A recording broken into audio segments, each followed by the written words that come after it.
10वां सर्ग। अंग देश में ऋष्यशृंग के आने तथा शांता के साथ विवाह होने का प्रसंग का कुछ विस्तार के साथ वर्णन। राजा की आज्ञा पाकर उस समय सुमंत्र ने इस प्रकार कहना आरंभ किया। राजन, रोमपाद के मंत्रियों ने ऋष्यशृंग को वहां जिस प्रकार और जिस उपाय से बुलाया था वह सब मैं बता रहा हूँ। आप मंत्रियों सहित मेरी बात सुनिए। उस समय अमात्यों सहित पुरोहित ने राजा रोमपाद से कहा, महाराज, हम लोगों ने एक उपाय सोचा है जिसे काम में लाने से किसी भी विघ्न बाधा के आने की संभावना नहीं है। ऋष्यशृंग मुनि सदा वन में ही रहकर तपस्या और स्वाध्याय में लगे रहते हैं। वे स्त्रियों को पहचानते तक नहीं हैं और विषयों के सुख से भी सर्वथा अनभिज्ञ हैं। हम मनुष्यों के चित्त को मथ डालने वाले मनोवांछित विषयों का प्रलोभन देकर उन्हें अपने नगर में ले आएंगे, अतः इसके लिए शीघ्र प्रयत्न किया जाए।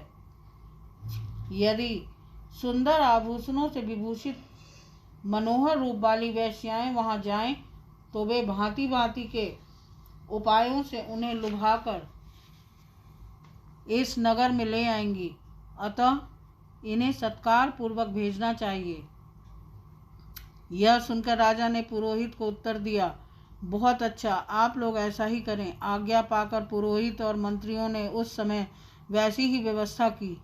तब नगर की मुख्य मुख्य वेश्याएं राजा का आदेश सुनकर उस महान वन में गईं और मुनि के आश्रम से थोड़ी दूर पर उठकर उनके दर्शन का उद्योग करने लगी।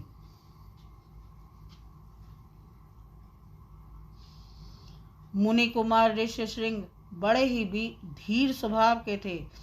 सदा आश्रम में ही रहा करते थे। उन्हें सर्वदा अपने पिता के पास रहने में ही अधिक सुख मिलता था, अतः वे कभी आश्रम के बाहर नहीं निकलते थे। उन तपस्वी ऋषि कुमार ने जन्म से लेकर उस समय तक पहले कभी न तो कोई स्त्री देखी थी और न पिता के सिवा दूसरे किसी पुरुष का ही दर्शन किया था। नगर या राष्ट्र के गांव में उत्पन्न हुए दूसरे दूसरे प्राणियों को भी वे नहीं देख पाए थे। तदंतर एक दिन विभांडक कुमार ऋष्यशृंग अकस्मात घूमते फिरते उस स्थान पर चले आए जहां वे वेश्याएं ठहरी हुई थी। वहां उन्होंने उन सुंदरी वनिताओं को देखा। उन प्रमदाओं का वेश बड़ा ही सुंदर और अद्भुत था। वे मीठे स्वर में गा रही थीं।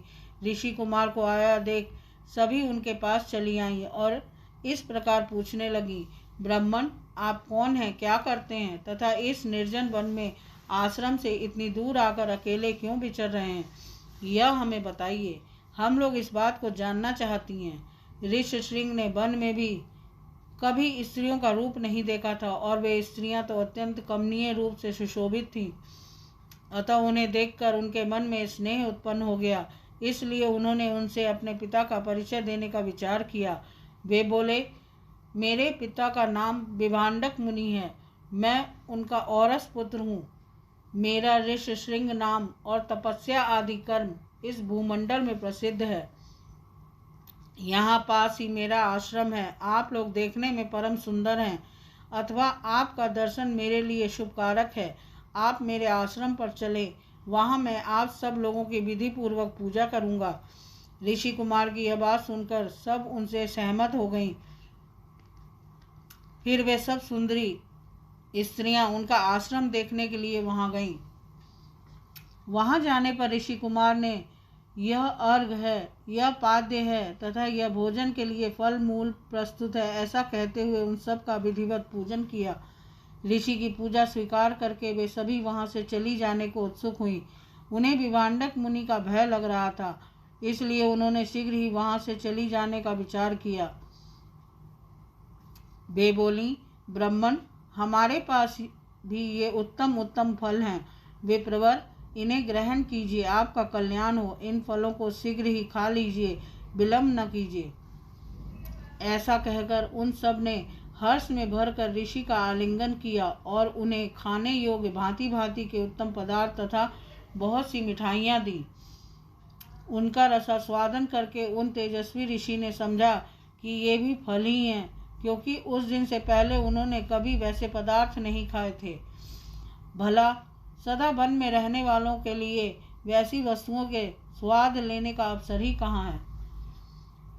तत्पश्चात उनके पिता विभांडक मुनि के डर से डरी हुई वे स्त्रियां व्रत और अनुष्ठान की बात बता उन ब्राह्मण कुमार से पूछकर उसी बहाने वहां से चली गईं।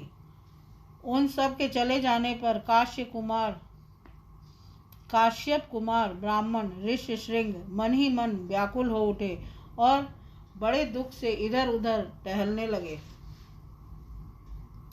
तदंतर दूसरे दिन फिर मन से उन्हीं का बारंबार चिंतन करते हुए शक्तिशाली विभांडक कुमार श्रीमान ऋष्यशृंग उसी स्थान पर गए जहाँ पहले दिन उन्होंने वस्त्र और आभूषणों से सजी हुई उन मनोहर रूप वाली वैश्याओं को देखा था। ब्राह्मण ऋष्यशृंग को आते देख तुरंत ही उन वैश्याओं का हृदय प्रसन्नता से खिल उठा।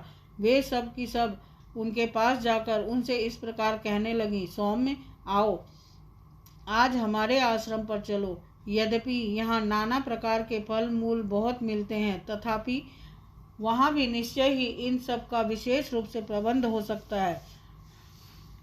उन सब के मनोहर वचन सुनकर ऋष्यशृंग उनके साथ जाने को तैयार हो गए और वे स्त्रियां उन्हें अंग देश में ले गईं। उन महात्मा ब्राह्मण के अंग देश में आते ही इंद्र ने संपूर्ण जगत को प्रसन्न करते हुए सहसा पानी बरसाना आरंभ कर दिया।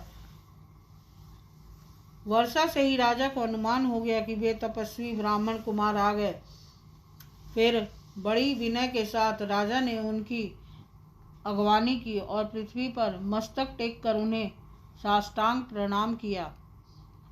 फिर एकाग्रचित होकर उन्होंने ऋषि को अर्घ्य निवेदन किया तथा उन विप्र शिरोमणि से वरदान मांगा, भगवान आप और आपके पिताजी का कृपा प्रसाद मुझे प्राप्त हो।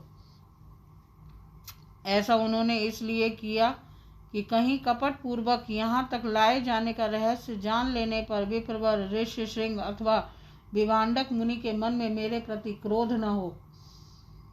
तत्पश्चात ऋष्यशृंग को अंतःपुर में ले जाकर उन्होंने शांत चित्त से अपनी कन्या शांता का उनके साथ विधि पूर्वक विवाह कर दिया। ऐसा करके राजा को बड़ी प्रसन्नता हुई। इस प्रकार महातेजस्वी ऋष्यशृंग राजा से पूजित हो संपूर्ण मनोवांछित भोग प्राप्त कर अपनी धर्म पत्नी शांता के साथ वहां रहने लगे। इस प्रकार श्री वाल्मीकि निर्मित आज रामायण आदि काव्य के बाल कांड में 10वां सर्ग पूरा हुआ। वो सियापति रामचंद्र की जय।